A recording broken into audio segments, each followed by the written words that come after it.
All right, team. Let's talk about what to do once you find a good product that has good keyword search demand and enough sellers making 10K or more in revenue with under 250 reviews. So let's take an example, and this is a training potty product. So this product itself is doing right here 23,000.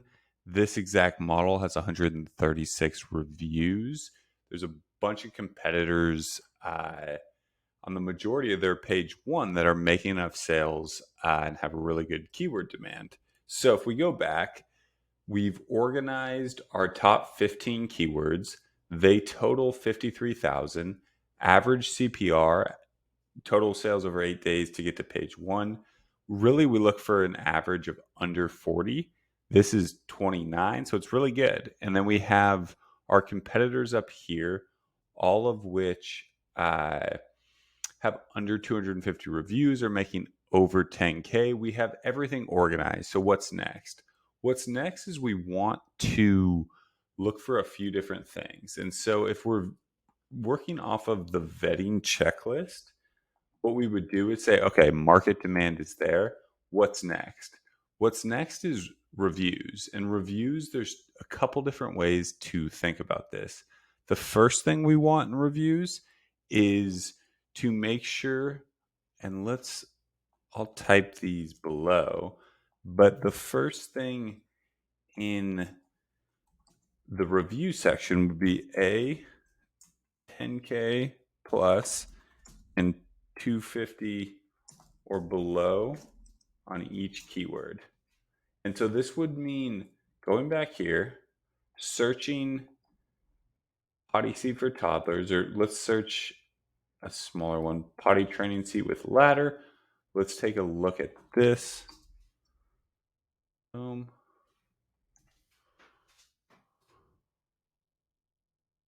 then running Helium 10 on this actual keyword and seeing, does each keyword, which will eventually be your market, fit the 10K revenue and under 250 reviews test? If it does, that keyword should stay. If one or two don't, that's okay. But you really, really, really want to see, okay, for each keyword that I'm deciding it's going to be in my top primary keywords, is there the right attributes to get there? So if we look here, we'll go and take a filter on this keyword, 2,000 searches. Let's go ahead and do this. 10,000 minimum revenue, 250 maximum. So this keyword would get thrown out, right? There's only one listing that fits our criteria, no go. And so you want to check each keyword like that. And then the second thing would be look for 4.2 or below rated with 10K or more. And so same thing there. You want to look at the products for each keyword, and you want to see that ideally there is multiple products. If we clear this out for this filter, we don't need it. We want to see that listings on our page ones are making sales with a 4.2 or below. And so the more the better. This just shows there's room to come on page one with this same demand, make a better product and overtake them. Here, most products are pretty good, so there's not a ton of room. But that would be your reviews section. Let's assume this passed. Then we want to look at market depth. Market depth, again, from a keyword perspective, would be going through and ensuring a couple things. The first thing would be no big brands are on page one for any of these products. So any brand you recognize, really, that eliminates your product right away. If you're selling next to Nike, Nerf, Little Tykes in the kids kids department, those are just huge departments that have marketing teams and a lot of resources that we wouldn't. So any brands that you recognize would be a throw out. And then what we also want to see is an even disbursement of income across page one. So this is a good example of an even disbursement. This is what we want. As you can see, because we're going to be climbing up page one, we're going to start 10K. We want to see that there's clear steps on each way from about 20K, 30K, 40, 50, 70, all the way up through page one. A lot of times what we're looking to eliminate, and so on the other side would be, page ones in certain niches. There's a lot of overall all revenue, but in general, it's like 1.2 million, 900,000, 12,000. And then there's just that gap from getting to 10K to actually scaling that there isn't a clear path. So that would be market depth. Then trends.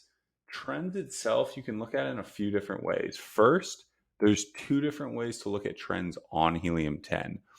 There's the competitors in your market. You can look at this sales graph, and we never look at 30-day graphs on Amazon. It's too seasonal. You can get tricked by, let's say, Q4 or summer seasonal products that look great, or downward trends in January, for example, when no one's buying, where everything looks like a no-go. So we want to look at 90-day and 1 year trends, and really 1 year is the best because you get to see where products are leveling out. What we want is either stable or increasing markets. And so this is a way you can really track trends.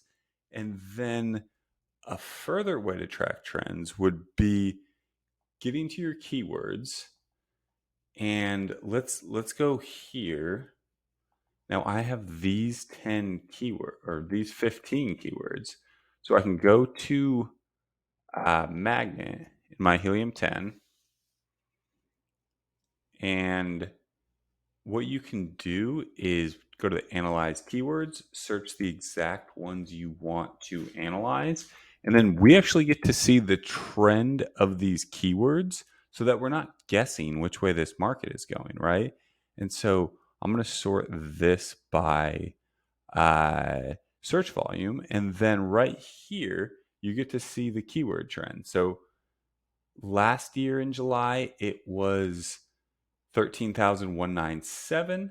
This year it's 12,000, so fairly stable, a little down. Let's see other keywords. 1 year, this one looks like it's going up.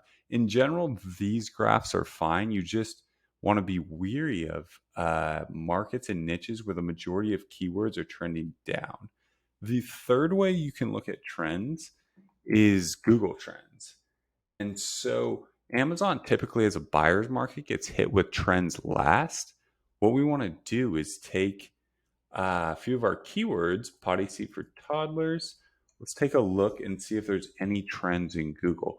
A lot of times you won't see a lot in Google because these super specific keywords don't get a ton of Google searches. But, this would just be non-eliminating information. If everything was going down, you would have to look at a few keywords, and if that pattern continued, you eliminate that product. So that would be trends. If we go here, and then competitor listings and reviews are two places where you're starting to build improvement ideas. And so what we want to do in competitor listings is say, okay, I know I'm going to be competing for page one with all these competitors. How professional does their listing look like? What pictures, videos,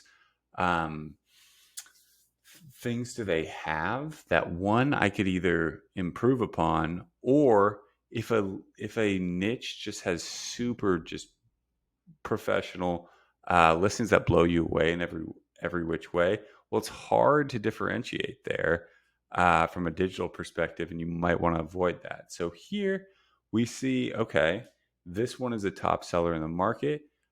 Maybe we need some lifestyle pictures. Obviously these pictures don't look that incredible though that they don't blow you away. We know we could make just as good or more professional infographics like this. And so they have a video. It looks like it includes an actual child. Clearly, if you're going to make video, which you always should, you want to get a child model, which we can hook you up with. And so you just want to start to look at things like this. And when you look at competitor listings and reviews for improvement ideas, what you can do is use the Helium 10 review tool. And so you can go review insights, and when you do this, you want to look at all the critical reviews. So one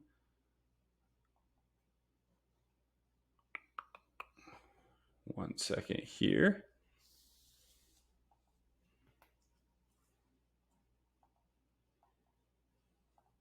Okay, so 1, 2, and you'll have to actually select all three different times. But 1, 2, and 3 star products, apply the filters, and then all of a sudden you're getting all of the negative reviews of this product. And what we want to do is look for trends, right? We don't necessarily want to take anything from the reviews that just say this product sucks, this product's broken. It's Amazon. You're going to get that on every single product, but we want to look for trends, specifics we could improve upon. So media cannot be loading. We bought this. The assembly instructions were very limited. It is not very sturdy. Okay. Very unstable. So if we saw that a couple times, we'd want to make sure this is a more solid product. Maybe we want to put some like rubber stabilizers on the bottom of this, not collapsible as they came. Okay, shaky and unstable. So I would say unstable scares toddler. I would just say how it actually functions. Needs increased stability. And you just want to go through and use these and really look for, okay, what are customers saying? We don't want to differentiate based on our own idea of what the product would be. We want to differentiate based on what customers are saying. So that's the vetting 2 through 5. If you check all the boxes here, the next one is going to be reaching out with suppliers, and that comes with our supplier contact template. But make sure you go through all of these first, because verifying margins, which is done on this tab, will require you reaching out to someone else. The process gets a lot more elongated because it's not just you doing research. So make sure you vet all 5 of these first, and then we move on to the actual margins and reaching out to suppliers. All right, team. Good luck finding products. We're excited to see what you got.